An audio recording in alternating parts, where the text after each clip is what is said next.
Hi folks, this is Meredith from the Papery Craftery, and today I'm going to be making some quilling paper lilacs and also some leaves. I'm using 1/8 inch wide quilling paper strips. This is a color called Orchid from Quilt Creations. I have some pale yellow, and then for the leaves later on I also have this forest green. These are all, like I said, 1/8 inch wide, and they're all from Quilt Creations. I'm going to be using my Savvy slotted tool today. You're definitely going to want something that's easy on your wrist because this project involves a lot of rolling. I have some small scissors, my craft tweezers, a ruler. I'm going to be measuring just a little bit. I'm also going to be molding some flowers, so if you have a quilling mold, you might want to grab that. I have Elmer's glue all in my needle nose container, and then I also grabbed some tacky glue because that's going to be helpful for putting the flowers together later. And we are going to be using some pins, so I grabbed my work board covered in wax paper as well. So this is the color I chose to make my lilacs. This orchid is a little more of like a bluish type of purple. There's definitely some more lavender colors out there, and even at the end of this video you're going to see that I am using 2 different color purples, so I will link to those later on. You're going to need to tear whatever purple you're using into 4-inch strips, and you're going to need 4 of those strips for each flower. If you've ever seen a lilac bush, you're going to need a lot of these flowers. I'm just going to demo one, but you're going to need a whole bunch. I think I ended up making a little over 30 for the final product at the end of the video. The shape itself is very, very simple. We're going to roll it from end to end and then let it open up and form a teardrop. So let's just get this rolled very quickly. Take it off my tool. Let it open up a little bit in my hands. Gonna end up being about that big. These are pretty small petals. That'll do. And just add a little bit of glue on the end. Make sure my glue is actually working. I wasn't storing it upside down. There you go, just a touch. Pinch that to seal. And then squeeze one end to make a teardrop. But then, just to make it a little bit more realistic, we're grabbing just the outer layer and giving that another small pinch. You don't want this to be a full marquee. You can even, if it gets to be a little too pointy on both ends, push that top back in a little bit to make it a little bit more wide at the top. But we want a real strong point on one side and a tiny point on the other. And then you're going to roll the other 3 strips the same exact way to make a total of 4. I'm going to set that aside for a moment, and then we're going to make the center of the flower. And for that, we're going to be using this pale yellow from Quilt Creations. Not every species of lilac has a brightly colored center in their flower, but for our craft's sake, we're going to be doing that. I am trimming these 1/8 inch strips in half to make very thin strips. If you have 1/16 inch or 2 millimeter strips, that'll work just fine for this project. But just to show that you can use what you have, I'm just cutting those in half. And for each flower, we're only going to need about 1 inch. So when I made all of these, I did an entire strip and then cut a bunch of inch pieces or tore a bunch of inch pieces. For all the flowers, I'm just, like I said, demoing one here because you're going to get the picture pretty soon. These are very, very simple. Back on my slotted tool and wind that all the way to the end. Leave it on your tool because you don't want this to open up at all. Add a tiny dot of glue. And there we go. And then get that rolled up. And I like to give it a spin a couple of times just to make sure it's really sealed. There we go. And once that's off the tool, that's going to be a tiny little peg for the inside of your flower right in the center. And the yellow will also contrast with the lavender and really make those flowers pop. To put it all together, we're going to grab the work board that I showed earlier. There's my 4 petals, and I have my yellow center. And I'm also going to keep my mold nearby because I'm going to demonstrate that part as well. There you go. Try to get it all balanced here in the frame. There we go. Now you can really see what's going on. I'm going to do the dip method for these. A little bit of the tacky glue in the center. I like to use tacky glue when I am molding my flowers because it gives you some wiggle room to be able to lift the flowers up off the board, get them in the mold. They'll stay together because the glue is tacky, but it gives some time before it completely dries where you can maneuver the shape of the flowers. And all that means is I'm going to use my tweezers to pick up and dip just a tiny bit. We really don't need a lot of glue for these. And put one across there, and then put the other 2 opposite of each other as well. It's okay if it gets on the wax paper a little bit. That's all right. There we go. And if you don't have tweezers for these, you of course can use your fingers. It just makes it a little bit easier when you're dipping. That is the shape of one of your lilac flowers. Like I said, super simple. You're going to let that sit for just a couple of moments till it sticks together, but it's not super solid. You can see there my petals are moving a little bit because there's really not a lot of glue on these, and they're only touching right at that little point. So I use the underside of a quilling mold and place it in the little cups. I've done this a bunch of times on different videos. And as it dries, it's going to keep that shape. Once I get it in there, I can put my little yellow center on as well. Same thing, a little dip. And place it right in there. And as it dries, it's going to keep that shape, look like it's sort of just blooming. I did not mold all of the lilacs that I did for my final example. I probably did about half of them. So some are flat and some are molded. Now we're going to make the leaves. I have 5 strips of this forest green paper, and they're all about 17, 18 inches long. I'm going to just grab my slotted tool again, roll it all the way from end to end. If you have a needle tool for this, you're welcome to. If you use an automatic quilling tool, you're welcome to use that for any of this part of this craft again. I just like the Savvy slotted tool when I'm doing a lot of work because it really relieves some of the turning pain on your wrist a little bit. I'm going to let this open up real wide, but not completely all the way. Add a dot of glue. Get that sealed. And then give it a good old squish all the way down, flat as can be. Real squished marquee, both sides. There we go. That's going to be the center of our leaf.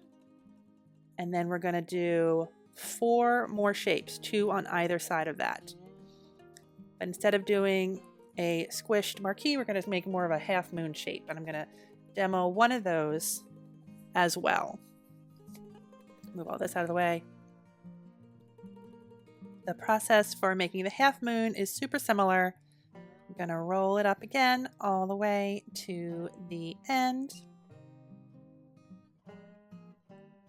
and let it open up just about the same amount.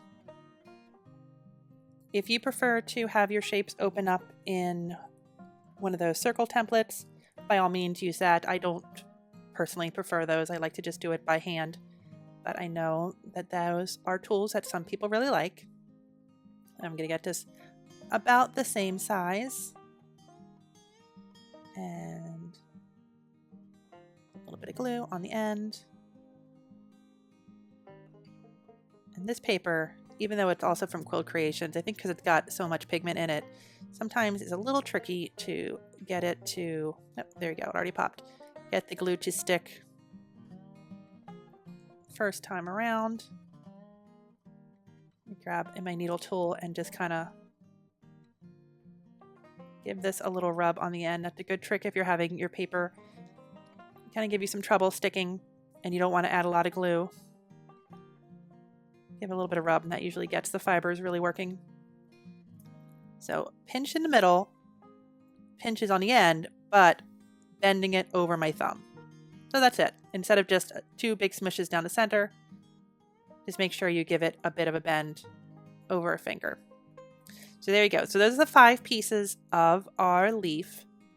Lilac leaves are kind of wide and then come to a point, almost like a heart shape. So we have our piece in the middle and then our 2 on either side. I'm going to be using tacky glue again for this. That's not as necessary for this part, but I still have a little pile going over there, and it'll make this process go a little bit faster. So I just want a very, very small amount of glue, but I do want to make sure I get both the ends. And I'm putting the glue on the first of the side pieces. And I take my middle piece and make sure that's just a little bit higher. Remember, middle piece is the one that doesn't have the curves to it. I want that a little bit higher, and then I want the curved half moon shape to kind of go right around that. And to get this all really nice and tight, I'm going to be using some pins and really get them super close together. Once I get my hands out of the way, you'll be able to see this a little bit easier. But there we go. We have our center one really long and straight, and then our curved piece on the side. We're going to do the same thing to the other side. A little bit of glue. That's definitely too much. Notice I'm using my needle tool to do this. That's just because that's what I had while I was filming. You can use a little paintbrush. You can use a toothpick.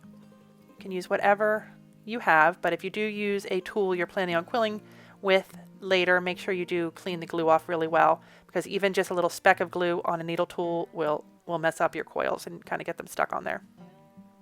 So there you go, those 3 pieces so far, and we're definitely getting a leaf shape, but we want it to be a little bit broader on one end. So that is where the other 2 pieces come in. They're going to be placed even lower, and then just kind of wrap around that bottom part just to build up that part of the shape. And there's many ways to make leaves like this. You can make them with kind of curved marquee where they have that S shape and kind of put them together that way. Since this is already going to be a longer video, I figured we would just kind of go straight forward and just build that heart shape by putting a little bit more bulk towards the back. So one more with pins, and a little bit of glue, and place this one the same. There we go on that side. Put a pin on one end, just to get that in there really tight while the glue dries. And then a pin towards the back. Get that really tight. And when I lift this up, you'll be able to see those 5 pieces and how that shape of the leaf is coming together. It's got a point on one end, and then the rest of the pieces make up that wider side. Once that is dry, you can pop it off your wax paper, and you have your little leaf. You can make a few of these if you would like to, depending on however you're going to make your lilac, whatever and design you're going to make at the end. I can pop my flower out of my mold, and you can see now even that one little twisted petal is fine with me. Remember, nature is not perfect. Here is the other 30 that I made. You can see that some of them are a little bit darker, a little bit more of a true lavender. Like I said, I used 2 different colored papers to make the flowers, and I also used 2 different color papers to make the leaves. I'll link all this in the description box for the video. And I also went ahead and made a couple of swirls just to add a little bit more shape to the finished product. So because I have so many flowers, I'm going to be making the final lilac blossom. I don't know what you'd call the bunch of lilac flowers together on that kind of shape that they grow in. I'm using a 5 by 7 inch piece of pre-cut matte board. That's what I like to do my quilling designs on. And I'm just kind of playing around here just with the final design. What I would do is play around with the final design, kind of take a picture, and then at that point glue everything down. Take it apart and glue it all down. I'm going to aim for a kind of, it almost looks like a bunch of grapes, that shape, where it's really wide on the top where the leaves are, and then as it hangs, the flowers get more narrow and come to kind of a peak on the other end. And also add in some of the swirls here, kind of playing around with that too. I think we're just going to go for 2 instead. I'm putting down the darker purple first because if you think color theory, dark color retreats, light colors come out. So, and then in theory, the darker colors would be towards the back of this flower blossom. So I'm just going to keep playing around here until I get it the way I want. And then later on, I would get everything glued down. But this will be perfect for a piece of home decor type situations. Maybe get this in a frame at the end. If you were to make this for a card, one, it would be really big if you used everything in this size. So you could always make these individual flower petals and leaves on a much smaller scale if you were looking for more of a card situation, but this is the nature of this flower. It's so bulky, might be kind of hard to do that. So this might be more of a home decor sort of situation. So at this point, I've almost got the whole shape done. I also put the ones that I had molded are more on the top, the flatter flowers. Remember I said I did not mold all the ones I used. I really only molded about half of them. The flat ones are more towards the bottom, and the molder pieces are more towards the top. Just the flat ones give it a nice base, and then the molded give it more of a life and texture. So I think we're about there. It's got the greenery, it's got the lavender color, it's got the shape of the lilacs, but then that little bit of yellow just to get it to pop a little bit. As always, I will leave links to all the different colored papers I used and all the supplies I used for this project. I'll leave all those links in the description box for this video. If you have any questions, please leave those in the comment section and I will answer them as soon as I can. Don't forget to like and subscribe so you can be around for my next video. And I will see you then. Thanks so much for watching. Bye-bye.